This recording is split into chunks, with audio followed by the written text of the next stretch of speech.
Alright guys, I'm gonna do a little trade recap here. I took this trade approximately around it's 10, but we're gonna go back and revisit. So on the daily bias was obviously from before we hit this level. It wasn't hit yet, but we obviously were expecting to see the market maker buy model fully complete as we were moving to the upside and taking all this. Now, what I wanted to see right at market open, which I didn't get, I did get a small SMT, but this is what I wanted. Right at market open, I thought that price would come down and create an SMT here like it did right here, but it ended up only taking these 5-minute lows on SPX right here. Then we got that big move right at market open. Then we came back down, created another SMT to then make price go higher.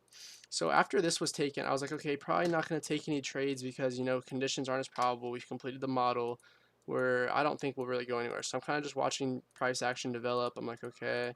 It's like, well, we have a high put in here. We have a high put in. We'll delete all this. There was an SMT around, see, there was an SMT right here.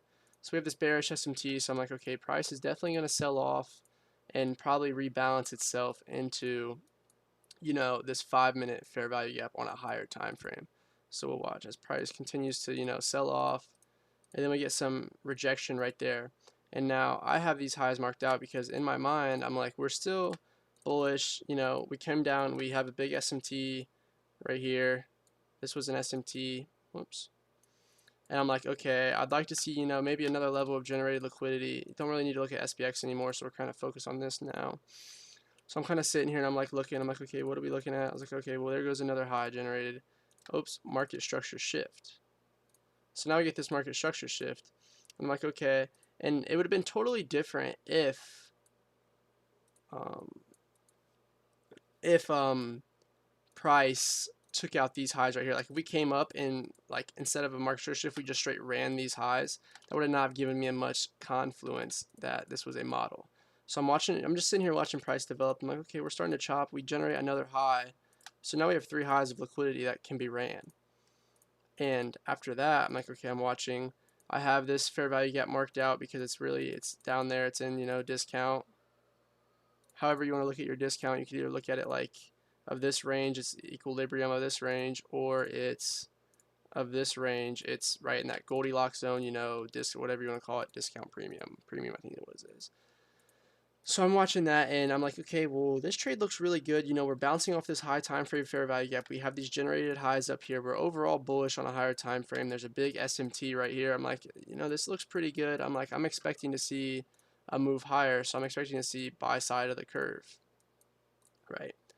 So one thing though is when I'm here, I'm either no trading today. I was thinking about no trades, but I also was thinking, if this was looking really freaking good to me, and I was like, if I take this, I'm gonna go really low size because one, where we just filled the model out that I wanted to see over a long period of time, like this model right here filled itself out. So I don't really have high probability conditions. We just had a big move up. It's past that macro of 950. We're now at 10.07. So I'm like, okay, but if I enter this trade, it's going to be very low size. So I have my stuff all set up. I'm like, I'd want to enter around here, targeting these highs, and I'd want my stops below this low right here. I think that was the low I had this stop, so we'll see. But then we come down, and right there, we run this fair value gap at first, but then we get a big reaction off of it. So, okay, if I see a bullish candle, I'll definitely enter. We get a bullish candle right there, and I enter, and I put my thing right here. So this is my entry. My stops are right here. I'm targeting buy side. It's a very simple, I just want to see us run straight to buy side because what do we do? It's literally the market maker buy model. You have 3 generated highs right here. You come down, you generate liquidity. You're in a high time frame PD array, 5-minute PD array with an SMT, which is the smart money reversal. You get a clean displacement to market structure shift. This is nothing right here. We come back down into discount of this range, or this, however you want to look at it. We come back down into discount, get your reaction. I enter low size. I'm monitoring the position right away. This is my first, not take profit, but an area where I want to see price go to right away. So then we start to go up there. We start to get big buying pressure to the upside, which is really good. So I mark out, the fair value gaps. So after this, I put my stop like right around, let's say this is my stop. my stop is like right around here because price could revisit these two imbalances before it finally goes to the upside. So I wanted to protect myself. I didn't want to have myself up there yet. And once we get high here though, I'm break even. So then we keep going, boom. Literally 4 candles, $200, solid trade. Sold like half my position here just in case because we were kind of creating an SMT with these highs. And I didn't want price, just instantly reject in my favor. I wanted to secure some profits. So it was a clean 1.52 to whatever. Very clean trade. Kind of perfect. No, literally ran straight to buy side, was in the trade for 2 seconds. And you think you're gambling, like people say that, but watch, like right as these highs get hit, look at price. Instant sell off. Like it's just part of the like it's like that is where I knew price wanted to go here because I have all these confluences, equity conviction. And yeah, that's the market maker buy model that I traded today. And I did miss the move. I want to show you guys this. This one here. This is funny. You watch this. What I want to see. So I'm marking this out right here. We have this SMT off these 5-minute lows. This is right before market open, and this is the top. I have my highs at the top of the market maker buy model. And so we create the SMT here, but I wanted to see this get swept turtle soup on S&P or SPX.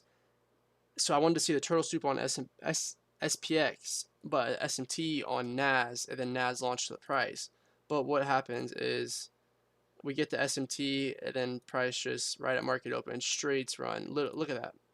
That's beautiful. I knew what was going to happen. I wanted to see a little lower. Yeah, I'm not mad that I missed that. I was a little salty at first because like, dang, that was a beautiful potential entry of a trade, but it's okay. It's probable. I mean, like, look at that. 2 candles straight to buy side, straight where I wanted price to go. And then price straight runs to fill out the market maker model. Look, straight to buy side. But that's it for today, guys. I made like around $200, really good. Had low size, low risk. Didn't want to risk too much just because I didn't find conditions as probable after we had this big move up, and we also finished the model. Tomorrow's Friday. I don't know what news is tomorrow. PC tomorrow 8:30. Not a big deal. It'll be interesting to see what price wants to do because like I said, we completed the model. So it's like, will we start to reject? Because as I was looking earlier, this is a daily imbalance here. Now, will we want to reject this and maybe have a market maker sell model and go back to here? I don't know. We'll have to see what price is doing. We're really starting to reject this though. I'll clean up my charts and I will see you guys tomorrow. Thank you so much.